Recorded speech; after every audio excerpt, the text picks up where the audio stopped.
রাসূলুল্লাহ তোমার উপর নারাজ হয়ে গেছে, আমি মেয়ে তোমাকে আমার বাড়িতে জায়গা দিব না।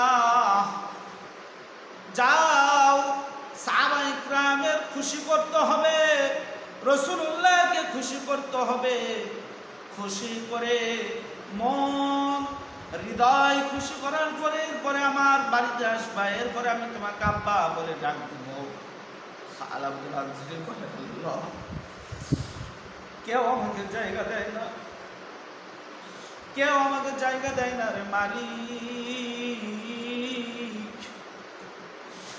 সাহাবায়ে কিরামের কাছে গেলাম, ভাই আবু বকর ফিরাই দিল, ওমর ফারুক ফিরাই দিল, আলী ফিরাই দিল, কোনো দুঃখ নাই। রহমতুল লিল আলামিনের কাছে গেলাম, মায়ার নবী, উম্মতের মায়া, দরদের নবী মুহাম্মদুর রাসূলুল্লাহ আমাকে ফিরাই দিলেন। শেষ পর্যন্ত আমার মায়ও আমাকে বলতেছে সে নাকি আমাকে মাফ করবে না, আমাকে আব্বা বলে ডাক দিবে না। আল্লাহ, আমি বড় গুনাহ করে ফেলছি, আমি এই মুখ আমি আর কাউকে দেখাবো না, স্যার তুমি আমাকে ছেড়ে দাও।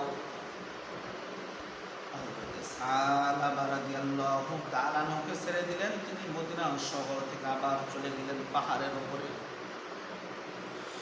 যে সময় গভীর রাত হয়ে যায়, তিনি আল্লাহ তাআলার কাছে কান্নাকাটি করতে থাকেন।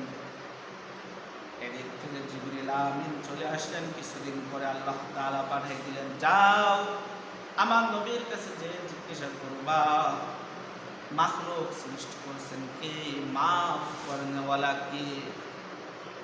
জিবরিল আমিন আল্লাহ রাসূলের কাছে চলে আসলেন, ইয়া রাসূলুল্লাহ, ইয়া হাবিবাল্লাহ, সব কিছু সৃষ্টি করেছেন তিনি কে? আল্লাহ রাসূল বললেন, আল্লাহ। সব কিছু সৃষ্টি করেন ওয়ালা তিনি হলেন আল্লাহ। তিনি কে?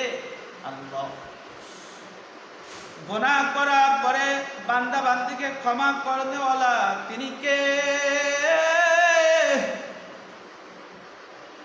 রাসূলুল্লাহ বললেন, আল্লাহ, তিনি হলেন আল্লাহ। তাহলে আপনি কেন সাহাবাকে বাহির করে দিলেন? কেন আপনি সাহাবাকে বাহির করে দিলেন আপনার দরবার থেকে? বলেন। রাসূলুল্লাহ এবার নির্দেশ দিলেন, আপনি সাহাবাকে নিয়ে আসেন। সাহাবাতুল আনসারী জীবনের সমস্ত গুনাহগুলো আল্লাহ তাআলা মাফ করে দিয়েছে। এই যুবক, তাদের তওবাগুলো দেখো কেমন সামান্য অল্প গুনাহ করে ফেলেছে। আর তোমার আমার গুনাহ হইতেছে সারাদিন সারা রাত, কোনোদিন একটু চিন্তা ভাবনা করি না, কোনোদিন একটু চিন্তা করলাম না কি পরিমাণ আমরা গুনাহ করতেছি। কোনোদিন একটু দেখলাম না আমার পিছনের গুনাহ সম্পর্কে একটু চিন্তা ফিকিরও করলাম না। কোনোদিন একটু রাতের গভীরে তাহাজ্জুদের সময় উঠে একটু নামাজ 2 রাকাত সালাত আদায় করলাম না। রাসূলুল্লাহ এই নির্দেশ দেওয়ার পরে রাসূলুল্লাহ বললেন, এই যাও সাহাবাতুল আনসারকে নিয়ে সবাই সাত। আবু বকর বলেন, ইয়া রাসূলুল্লাহ, আমি যাব, কারণ আমার বাড়িতে সে প্রথম দিন ছিল, আমি ফিরে গেছিলাম। ওমর ফারুক বলেন, আমি যাব। আলী রাদিয়াল্লাহু তাআলা বলেন, আমি যাব। সালমান ফারসি বলেন, ইয়া রাসূলুল্লাহ, আমি মুমিন সাহাবী, আমিও যাব তাদের সাথে।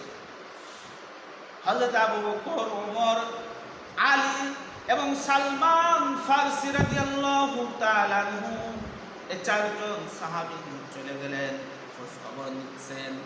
এই তোমরা কি সাহাবা নামে কোনো ব্যক্তিকে চেনো নাকি? কেউ চেনে না।